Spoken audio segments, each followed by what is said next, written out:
What's up, everybody? This is Ronald Long with the 410 Middle School campus.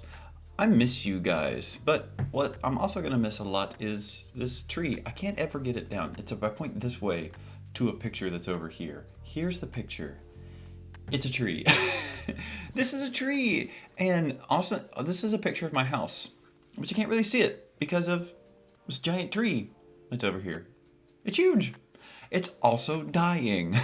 We just found out that this tree is dying. It looks nice, it's okay, but it's actually dying. It's diseased, and if we don't cut it down in the fall, they said that it's likely to fall over on our house sometime and do some real damage. So this is a beautiful tree. I love it. And it shades our house, it shades our driveway, all this stuff, and we've got to cut it down. And it makes me really sad because it's a really pretty tree, but that's what the arborist said. Arborist, one who studies trees. Honestly, I can't keep anything alive. It's actually really hard for me to keep plants alive if it's not grass, right? It's actually a lot easier to let stuff die sometimes. New life is actually really hard. So here's a question. Why is new life much harder than just letting things be? Honestly, if I let my yard be, it would grow with green stuff, probably. It would just be like weeds and dandelions, but not actual grass. Making grass grow is hard. And making things grow into a new life is often a whole lot of work. That's what we're going to be talking about today. And it's our second session in our fresh series, Renewed. We're going to be looking at renewing. Making things new. And we're going to be looking at Colossians 3, 5 through 10. So let's dive in. Colossians 3, 5, it says, "Therefore put to death whatever belongs to your earthly nature, sexual immorality, impurity, lust, evil desire, and greed, which is idolatry. Because of these things, God's wrath is coming upon the disobedient. And you once walked in these things when you were living in them." Here's my question. What happens when something dies, right? It's dead. When something dies, it cannot come back. It is dead. Like most of my plants that I've ever been put in charge of in my life. Most of them die. I can't keep them alive. All I'm supposed to do is water them the right amount. And I can't for some reason. It's ridiculous. But when something dies, it's dead. That's the thing. It's not supposed to come back.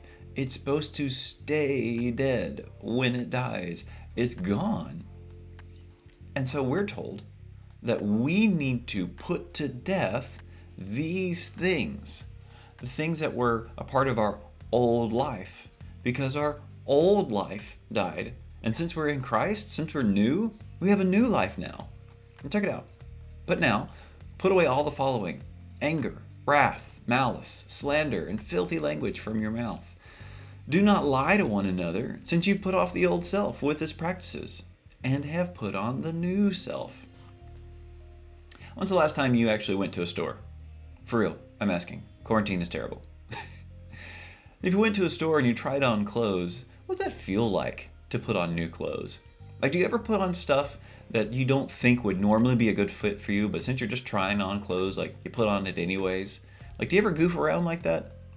Sometimes you get surprised and you find that, oh man, I actually like this outfit, or I like how this looks. I want to keep it. Putting on new clothes feels nice because you can try new things and you can make a new look. And when your wife is helping you pick out clothes, you can pick clothes that actually make you look nice. Putting on new clothes is a good feeling. But we're told here that we actually have an old self, something that is a part of our old life before Jesus changed us, before Jesus made us into a new creation. And it's a process of taking off that old self and putting on the new. It's huge. It's a big deal. So check it out. You are being renewed in knowledge according to the image of your Creator. You're being renewed into an image. Sometimes we hear what this idea says, the image of God. Here's the deal. There's an image of God that everybody has. Even people who aren't Christians. Everyone is made in the image of God. That's why every life is important. All right?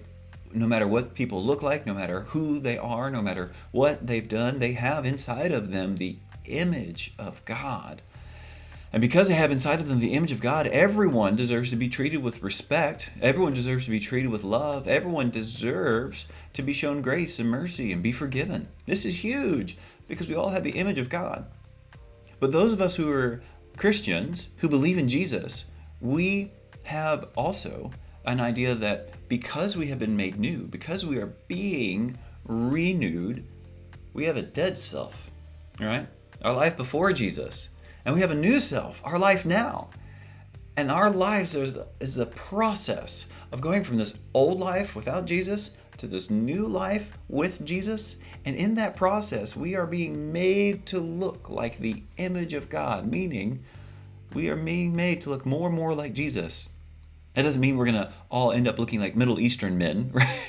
The idea is that we're going to act like Jesus, love like Jesus, forgive like Jesus. That our actions will show more and more of who Jesus is to the world around us. Big idea. We need to let old things die and new things grow. In our life, these old things that we're supposed to let pass away, we're supposed to let them go. We're supposed to let anger and malice and wrath and lust go, and in their place, have a new life. And that's what we're going to talk about a little bit more next week, of what that new life specifically looks like. But today, let's focus on what needs to die. In your life, what are the things that need to die? What are the things that need to stop?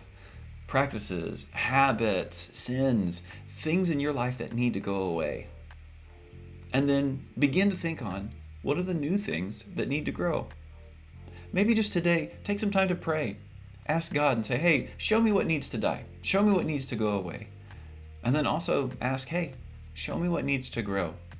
I'm really looking forward to continuing this conversation with you guys and you girls. I miss you. I wish I could see you in person sometime soon. Looking forward to that. Hey, we will check you guys out later. And remember, we have a devotion that goes Monday through Friday that you can do some reading and some extra diving into this. I hope you find that on Instagram and on YouTube in the comments below. Bye, guys.